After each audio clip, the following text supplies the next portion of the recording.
प्रेमियों को मेरा प्यार भरा राधे राधे। इस वीडियो में हम चर्चा करेंगे निर्जला एकादशी के व्रत की। ज्येष्ठ मास की शुक्ल पक्ष की एकादशी को निर्जला एकादशी के रूप में जाना जाता है। बहुत सुंदर इसका महात्म्य है। हमें हमारे परिवार के लोगों को इसके विषय में जानना बहुत बहुत जरूरी है। काफी लोग ऐसे होते हैं कि एकादशी के दिन भी अन्न खाते हैं, वो बिना व्रत के वो व्रत नहीं रखते हैं।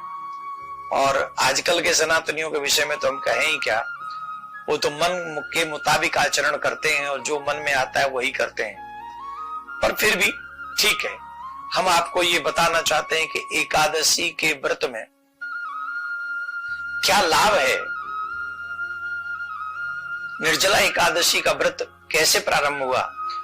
तो ये विषय है कि जब भगवान श्री कृष्ण पांडवों के साथ विराजमान थे तो सभी चारों भाई भीमसेन का उपहास कर रहे थे कि ये खाता बहुत है। तो भगवान श्री कृष्ण ने कहा कि व्रत रखा करो।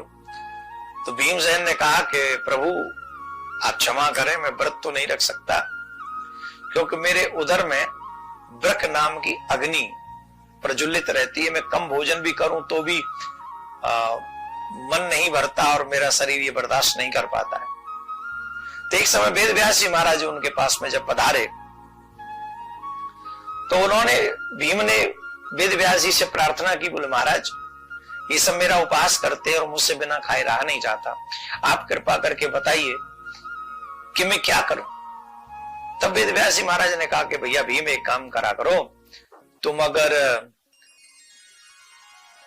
सारे व्रत नहीं रख सकते तो एक समय आहार कर लिया करो और एक समय व्रत रखा करो। बोले नहीं महाराज मैं नहीं रह सकता और मुझे नरक जाने से भी डर लगता है क्योंकि सुना है कि एकादशी के दिन अन्न खाने वाला मनुष्य नरक प्राप्त करता है, तो आप कृपा करिए।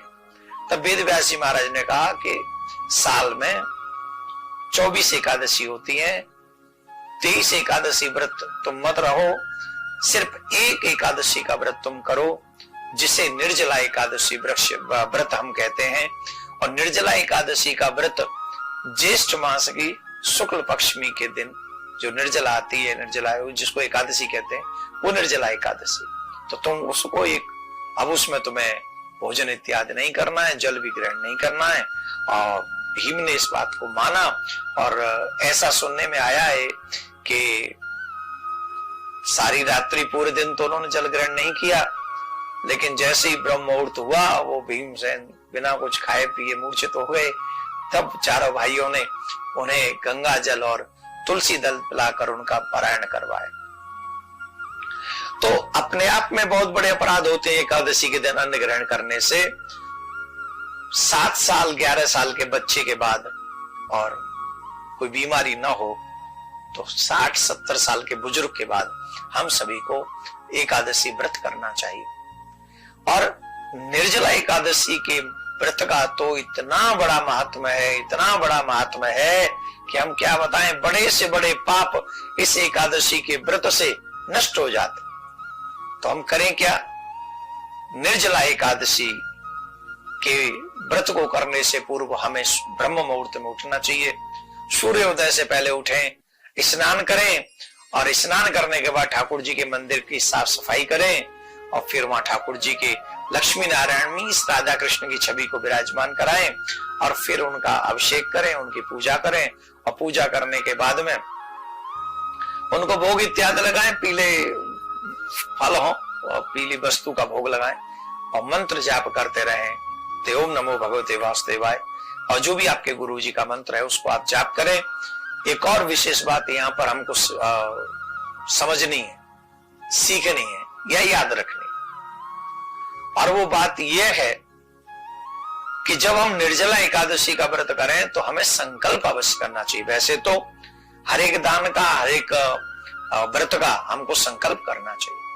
अपना नाम, अपना गोत्र, हाथ में अंजलि में जल ले, अपने नाम और गोत्र का नाम, अपने गोत्र का उच्चारण करें और फिर भगवान से प्रार्थना करें कि हम जैसे अभी निर्जला एकादशी है, ज्येष्ठ मास के शुक्ल पक्ष की एकादशी निर्जला एकादशी का व्रत मैं करता हूं। हे प्रभु, आपके चरणों में समर्पित करता हूं, आप मुझे इसकी सामर्थ्य दें। संकल्प अवश्य करें, संकल्प करके व्रत करें। और व्रत करने के बाद में ये ध्यान रखें, क्रोध नहीं करना है, दृश्य गंदे ना हो, श्रवण गंदा ना हो, चित्त गंदा ना हो, भगवान की सेवा करें, गौ इत्यादि को चारा खिलाएं, दान पुण्य करें, जितना भी शुभ कार्य कर सकते हैं वो हमको करना चाहिए। संयम में हमको उस दिन व्रत रखना चाहिए।